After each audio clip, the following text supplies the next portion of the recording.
Hello students, अस्सलाम वालेकुम। मैं हूं AD Sagar, your physics teacher. Students, आज के लेक्चर में हम डिस्कस करेंगे class first year physics chapter 2 force and motion. तो स्टूडेंट्स, मेरा आज का जो लेक्चर है वो है वेक्टर प्रोडक्ट। तो स्टार्ट करते हैं स्टूडेंट, देखते हैं कि वेक्टर प्रोडक्ट क्या होता है। अब देखिए स्टूडेंट, यहां पर मैं हेडिंग देता हूं वेक्टर वेक्टर प्रोडक्ट। ओके। अब स्टूडेंट्स, इससे प्रीवियस लेक्चर में मैंने पढ़ाया था आपको स्केलर प्रोडक्ट। जब हम दो वेक्टर्स को मल्टीपल करें, उनका प्रोडक्ट लें, रिजल्टेंट स्केलर क्वांटिटी आ जाए तो उसे हम स्केलर प्रोडक्ट बोलते हैं। अगर हमारे पास दो वेक्टर हों, उनको मल्टीपल करें, उनका प्रोडक्ट लें और रिजल्टेंट भी वेक्टर क्वांटिटी आ जाए, then it is called vector product. अब देखिए स्टूडेंट, यहां पर मैं लिखता हूं when the product of two vectors when the product of two vectors results into vector quantity then it is called vector product. Then it is called vector product when the product of two vector, मतलब दो vector को multiple करें और जो resultant answer आए तो उसे क्या यही लिखा हुआ है, देखिए रिजल्ट्स इनटू वेक्टर क्वांटिटी, तो रिजल्टेंट क्वांटिटी भी वेक्टर क्वांटिटी हो, then it is called vector product. Suppose students, मेरे पास यहाँ पर टार्क है, एग्जांपल दे रहा हूं यहाँ पर।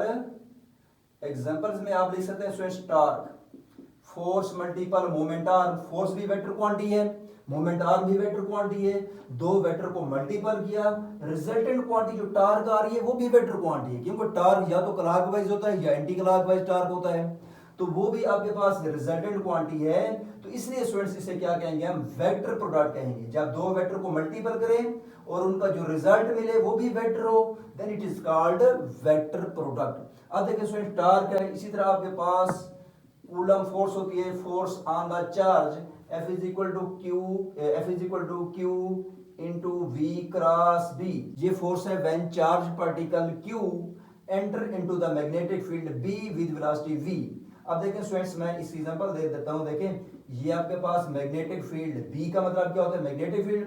मैग्नेटिक फील्ड का जो सिंबल होता है क्रॉस से करते हैं, इनटू द पेज अगर मैग्नेटिक फील्ड हो तो क्रॉस से रिप्रेजेंट करते हैं, अगर magnetic field out of the page हो तो डॉट से करते हैं। अब यहाँ पर मैग्नेटिक फील्ड मैंने यहाँ पे प्लेस किया है, एक चार्ज Q है, वेलोसिटी V से मूव करता हुआ इस मैग्नेटिक फील्ड B में एंटर होता है। जब भी कोई चार्ज पार्टिकल मैग्नेटिक फील्ड में एंटर होता है तो मैग्नेटिक फील्ड उसके ऊपर फोर्स अप्लाई करता है, और वो फोर्स कितनी होती है, F is equal to Q into V cross B। तो देखिए यहाँ पर स्टूडेंट्स, V क्या है, वेलोसिटी वेक्टर क्वांटिटी है, और B मैग्नेटिक फील्ड है, ये भी वेक्टर क्वांटिटी है। इन दो वेक्टर को मल्टीपल किया, रिजल्टेंट फोर्स आई, तो फोर्स भी क्या है, वेक्टर क्वांटिटी है। तो इसलिए स्टूडेंट्स मैं इसे क्या कहूंगा, that is called vector product. और देखिए स्टूडेंट्स, मैंने स्केलर प्रोडक्ट में कैसे किया था, स्केलर प्रोडक्ट में मैंने डॉट पुट किया था दो वेक्टर के बिटवीन। तो वेक्टर क्वांटिटी में स्टूडेंट्स आपने क्या करना है, क्रॉस पुट करना है दो वेक्टर क्वांटिटीज के बिटवीन। ठीक है, तो मैं यहां पे लिखता हूं vector product is represented by putting symbol cross between two vectors, between two vectors। ठीक हो गया। अब देखिए students, let we have two vectors, एक A है एंड B। ओके, अब देखिए students, then A dot B is equal to क्या होगा, सॉरी A क्रॉस B, क्योंकि आपके पास क्रॉस प्रोडक्ट भी कहते हैं इस वेक्टर प्रोडक्ट को, और प्रीवियस लेक्चर जो मेरे पास था डॉट प्रोडक्ट भी कहते हैं उसको, स्केलर प्रोडक्ट भी कहते हैं। तो ये मेरे पास वेक्टर प्रोडक्ट, या इसका दूसरा नाम क्या होता है, क्रॉस प्रोडक्ट भी कहते हैं इसको। ठीक है, अब देखिए students, A cross B is equal to A B, वहां पर dot is replaced by the cos theta and cross is replaced by the sine theta. तो यहाँ पे क्रॉस की जगह पर मैं क्या लिखूंगा, क्रॉस की जगह पर साइन थीटा लिखूंगा और साथ यूनिट वेक्टर लिखूंगा, ठीक है, क्योंकि हमारे पास जो रिजल्टेंट आ रहा है वो भी वेक्टर है तो उसकी डायरेक्शन होगी। तो यूनिट वेक्टर किसको रिप्रेजेंट करता है, डायरेक्शन को रिप्रेजेंट करता है जो इन दोनों के प्रोडक्ट आता है, ये वाला, ठीक हो गया। तो इसकी डायरेक्शन यूनिट वेक्टर एन से रिप्रेजेंट करते हैं, ठीक है, क्योंकि यहां पर हमारे पास स्टूडेंट जिनका प्रोडक्ट ले रहे हैं वो भी वेक्टर क्वांटिटी है और जो इनका रिजल्टेंट आ रहा है वो भी वेक्टर क्वांटिटी है, तो फिर उसकी डायरेक्शन होगी रिजल्टेंट वेक्टर की। तो रिजल्टेंट वेक्टर की डायरेक्शन हम एन से रिप्रेजेंट कर रहे हैं जिसे हम यूनिट वेक्टर कहते हैं और यूनिट वेक्टर को ऊपर इस तरह हेड का सिंबल लिखते हैं, क्लियर। अब देखें स्टूडेंट जो एन है, where n is unit vector, ठीक है। अच्छा अब देखिए यूनिट वेक्टर है, it represents the direction of resultant vector and it is always perpendicular to the plane containing vector a and b। अब देखें सपोज स्टूडेंट्स यहां पर हमारे पास एक प्लेन है, यहां पर मैं ड्रा करता हूं, सपोज ये मेरे पास एक प्लेन है, इसमें वेक्टर एक वेक्टर ये है और दूसरा वेक्टर सपोज ये है। तो इनके ऊपर जो यूनिट वेक्टर होगा वो यूं होगा आपके पास नॉर्मल के लॉन्ग, परपेंडिकुलर के लॉन्ग होगा यूं, ठीक हो गया, ये यूनिट वेक्टर होगा हमारे पास, क्लियर। अब यूं समझ लें कि ये मेरे पास क्या होगा यूनिट वेक्टर, या यहां से मैं इसको यहां पे ऊपर की तरफ ड्रा कर देता हूं तो यूनिट वेक्टर होगा। अब यूनिट वेक्टर की डायरेक्शन रिप्रेजेंट करने के लिए हम राइट हैंड रूल यूज करते हैं, ठीक है। यूनिट वेक्टर की डायरेक्शन को आपने मेजरमेंट करना हो तो आप क्या करते हैं, राइट हैंड रूल यूज करते हैं। सपोज मैं कहता हूं ये ए वेक्टर है, ये मेरे पास वेक्टर बी है, तो क्या करता हूं, देखिए यहां पर लिखता हूं to determine the direction of product of vector भी लिख सकते हैं या रिजल्टेंट ऑफ वेक्टर भी कह सकते हैं, ठीक है। To determine the direction of product of vector we use right hand rule, right hand rule use करेंगे which is defined as, उसको डिफाइन कैसे करते हैं, आपने ये करना है रोटेट, ये डेफिनेशन है राइट हैंड रूल की, आपने लिखना है rotate vector A toward vector B and curl of fingers and curl of finger points toward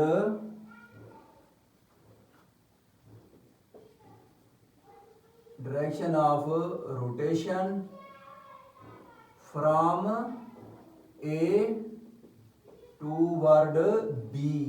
आपके पास स्टूडेंट्स ये ए वेक्टर है, ये बी वेक्टर है, राइट हैंड रूल यूज करेंगे, ए को रोटेट करना है टूवर्ड बी तो आपने यूं रोटेट करना है and thumb should be erect, हम यहां पे लिखना है and thumb should be erect which indicate the direction of resultant vector और प्रोडक्ट ऑफ वेक्टर, ठीक हो गया। अब देखिए स्टूडेंट्स यहां पर अगर देखें मैं ए को टूवर्ड बी करता हूं, थंब अपवर्ड है, तो मेरे पास इन दो का जो प्रोडक्ट होगा वो यहां पर होगा ए क्रॉस बी को करना है, तो यहाँ पर मेरे पास अपवर्ड है। अब देखिए स्टूडेंट्स, इसी तरह अगर आपके पास यही प्लेन है, आप क्या करते हैं, वेक्टर बी को रोटेट करते हैं टूवर्ड ए, तो फिर मेरे थंब जो होगा वो यूं होगा, बी को रोटेट करेंगे टूवर्ड ए तो राइट हैंड रूल यूं हो जाएगा, बी रोटेट हो रहा है टूवर्ड ए, अब थंब क्या है डाउनवर्ड, तो रिजल्टेंट जो होगा मेरे पास वो क्या हो जाएगा, बी क्रॉस ए जो कि डाउनवर्ड है, और यहां पर ए क्रॉस बी अपवर्ड है। ठीक हो गया, तो यहां पर रिजल्टेंट की डायरेक्शन अपवर्ड, यहां पर क्या है डाउनवर्ड। क्लियर हो गया। जैसा कि स्टूडेंट्स हमने स्केलर प्रोडक्ट में कहा था कि scalar product obeys commutative property, तो ये आपके पास कम्यूटेटिव प्रॉपर्टी ओबे नहीं करता। रीजन क्या है कि जब आप राइट हैंड रूल यूं अप्लाई करते हैं तो आपके पास रिजल्टेंट अपवर्ड है, जब ए को टूवर्ड बी रोटेट करवाते हैं तो ए क्रॉस बी अपवर्ड आता है, पॉजिटिव वाई एक्सिस लॉन्ग आता है। जब आप बी को रोटेट कराते हैं टूवर्ड ए, थंब डाउनवर्ड जाता है, नेगेटिव वाई एक्सिस लॉन्ग जाता है। ठीक है, तो इस केस में आपके पास ये वाली वैल्यू इस वैल्यू के साथ क्या लिखेंगे, नेगेटिव साइन लिखेंगे। ठीक है, अब यहां पे लिखता हूं students, properties of vector product. Properties of the vector product क्या है, पहली प्रॉपर्टी स्टूडेंट्स लिखते हैं। अब यहां पे लिखता हूं, it do not obeys commutative property. ठीक हो गया, तो इसलिए ए क्रॉस बी जो है not equal to B cross A, या आप यूं लिख सकते हैं कि ए क्रॉस बी जो है वो is equal to minus B cross A है ना, ये कम्यूटेटिव प्रॉपर्टी को ओबे नहीं कर रहा। अब देखिए स्टूडेंट्स, इसी तरह पॉइंट नंबर 2, अच्छा इसमें लिखेंगे, if vector A and B are parallel, तो पैरेलल होंगे तो देन थीटा कितना होगा, 0 डिग्री। तो क्रॉस प्रोडक्ट आपके पास क्या होगा, जिसे वेक्टर प्रोडक्ट भी कहते हैं, ए बी साइन 0 डिग्री, क्योंकि आप देखो ना, एक ए क्रॉस बी, क्रॉस की जगह पे साइन थीटा और थीटा की जगह पे 0 डिग्री पुट करेंगे क्योंकि पैरेलल है। तो आपके पास रिजल्ट जो है स्टूडेंट्स क्या आ जाएगा, आप साइन क्या लेते हैं, 0 डिग्री, तो साइन 0 आप चेक करें, आई थिंक 1 आएगा, कैलकुलेटर पे चेक कर लेते हैं, साइन 0 डिग्री, तो ये स्टूडेंट्स आपके पास आता है 0।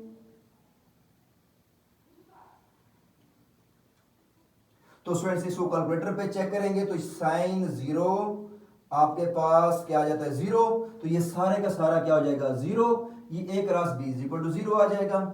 इसी तरह स्टूडेंट्स नेक्स्ट तीसरी प्रॉपर्टी है, if vector A and B are perpendicular,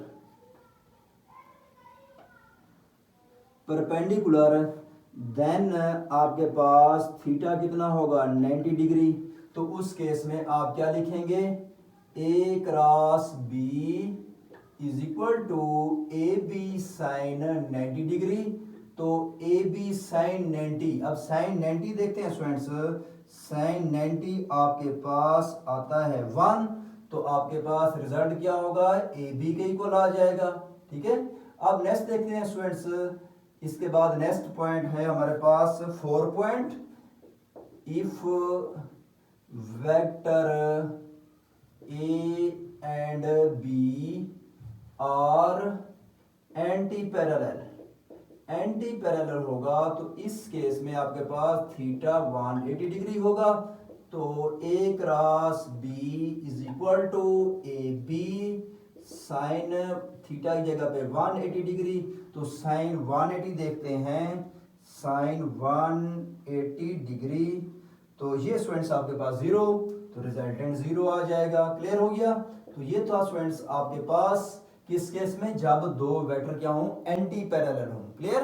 अब जो है स्टूडेंट्स हमारे पास नेक्स्ट जो है प्रॉपर्टी है वो फिफ्थ प्रॉपर्टी है। फिफ्थ प्रॉपर्टी क्या है, आप ये लिखेंगे, the magnitude of A cross B is equal to area of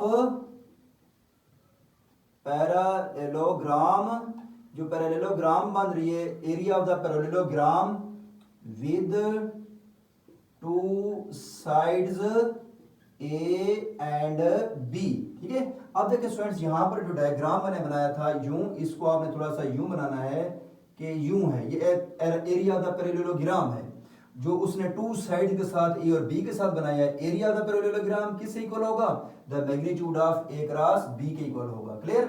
अब देखिए स्टूडेंट्स, यहां पर ए क्रॉस बी का जो रिजल्ट है ए बी, क्योंकि ये आपके पास दो वेक्टर मल्टीपल हुए हैं, इनकी जो रिजल्टेंट है वो भी क्या होगा? वेक्टर क्वांटिटी होगी, तो साथ यूनिट वेक्टर यहां पे भी लिख दें आप।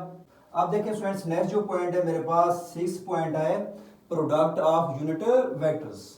यहां पे लिखता हूं product of unit vectors, unit vectors.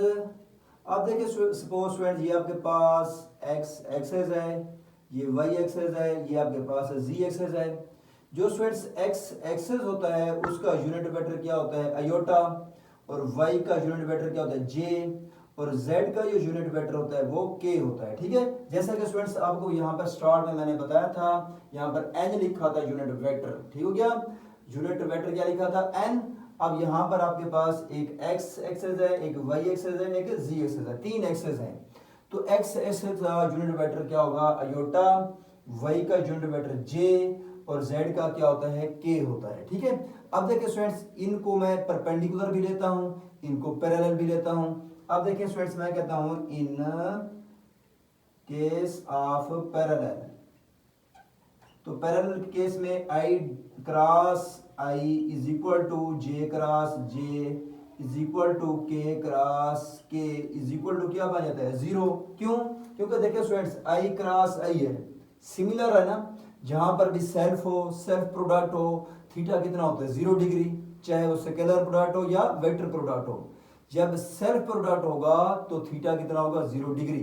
तो आई डॉट आई है, सेल्फ है, J dot J self product है, के डॉट के अपने आप के साथ मल्टीपल हो रहा है ना, तो इस केस में आपके पास थीटा कैसे आता है? सेल्फ प्रोडक्ट में एंगल 0 डिग्री। तो क्रॉस है, क्रॉस की जगह पे क्या आता है? साइन, तो साइन 0 आप चेक करें, तो साइन 0 स्टूडेंट्स आपके पास क्या आता है? 0। इसी तरह जहां पर आपके पास क्रॉस है यहां पर भी साइन होगा, तो एंगल तो वहीं पैरेलल है आपस में, जे डॉट जे है, सेल्फ प्रोडक्ट है, यहां पर भी साइन 0 0 के इक्वल, यहां पर भी के क्रॉस के है, क्रॉस खत्म करोगे साइन आएगा, साइन 0 पुट करोगे क्योंकि सिमिलर है, तो आपके पास रिजल्टेंट 0 आ जाएगा।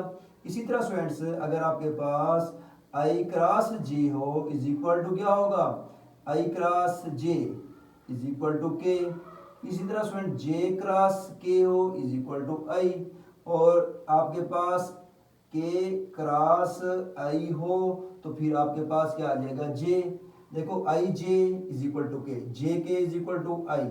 ठीक हो गया, और इसके बाद के cross I is equal to j. ठीक हो गया, ये है आपके पास यूनिट वेक्टर।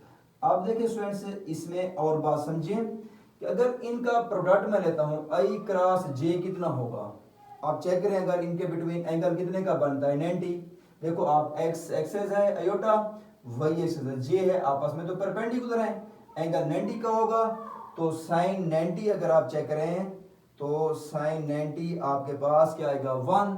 ठीक है, आप 1 भी लिख सकते हैं, और या इसको इस फॉर्म में लिखना चाहे तो इस फॉर्म में भी लिख सकते हैं, या इसको आप यूं भी लिख सकते हैं, iota cross J is equal to J cross K is equal to K cross I is equal to 1। आप यूं भी लिख सकते हैं। क्लियर हो गया?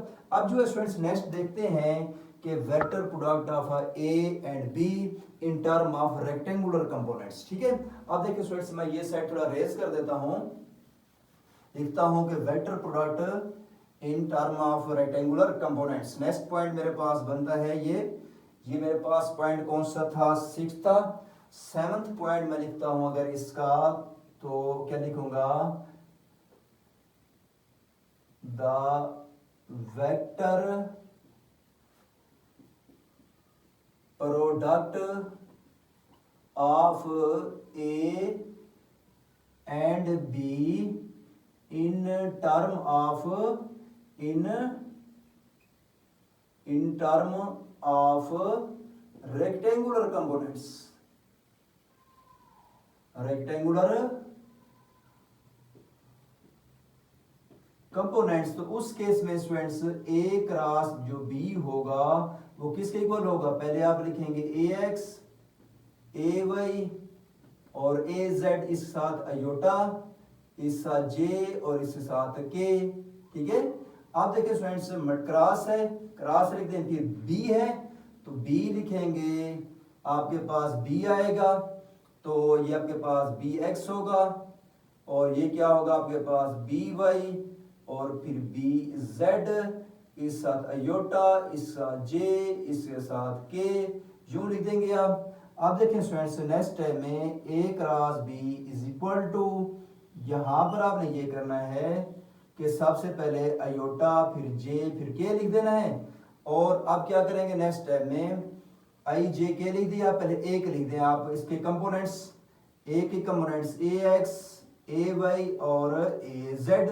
अब बी के कंपोनेंट्स कौन से हैं, बी एक्स बी वाई और बी जेड आ जाएगा यहां पर। अब देखिए स्टूडेंट्स अब नेक्स्ट क्या करते हैं, इनको मल्टीपल करना है हमने ए क्रॉस बी को, तो कैसे करते हैं, ए क्रॉस बी, ये आपके पास ए क्रॉस बी क्योंकि वेक्टर है, लाइन में एरो लिख दें, इज इक्वल टू, पहले आप लिख लेंगे स्टूडेंट्स अयोटा, अयोटा को लेंगे कॉमन तो इसकी रो को भी छोड़ देंगे, इसके कॉलम को भी छोड़ देंगे, फिर क्या करेंगे इसको मल्टीपल करेंगे इसके साथ, इसको करेंगे इसके साथ। ठीक है, अब देखिए स्टूडेंट्स क्या बनेगा, ए वाई बी जेड, फिर माइनस फार्मूले का होता है डायगोनल्स मल्टीपल करके फिर माइनस नॉन डायगोनल एलिमेंट, तो ये आपके पास ए जेड बी वाई बन जाएगा।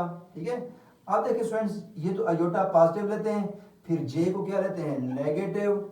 अब जे की बारी है स्टूडेंट्स, तो इस केस में क्या करेंगे, जे की रो भी छोड़ेंगे, जे का कॉलम भी, तो ए एक्स बी जेड के साथ मल्टीपल होगा, ए एक्स बी जेड, फिर ए जेड बी एक्स के साथ मल्टीपल होगा, माइनस ए जेड बी एक्स आ जाएगा। इसके बाद जो है स्टूडेंट्स आपके पास के आएगा कॉमन, तो आप के कॉमन निकालेंगे, तो इस केस में आपके पास के की रो भी छोड़ देनी है, के का कॉलम भी छोड़ देना है, तो अब आपके पास ये आपके पास डायगोनल्स फिर नॉन डायगोनल मल्टीपल हो जाएंगे, तो ए एक्स बी वाई, तो इसी तरह स्टूडेंट्स फिर मिड में माइनस आ जाएगा, फिर नॉन डायगोनल को मल्टीपल करोगे तो ए वाई बी एक्स आ जाएगा। तो स्टूडेंट्स ये आपके पास क्या आ जाता है, प्रोडक्ट आ जाता है in term of rectangular components. तो ये था स्टूडेंट्स हमारा आज का लेक्चर वेक्टर प्रोडक्ट का। क्लियर? ओके स्टूडेंट्स, अल्लाह हाफिज।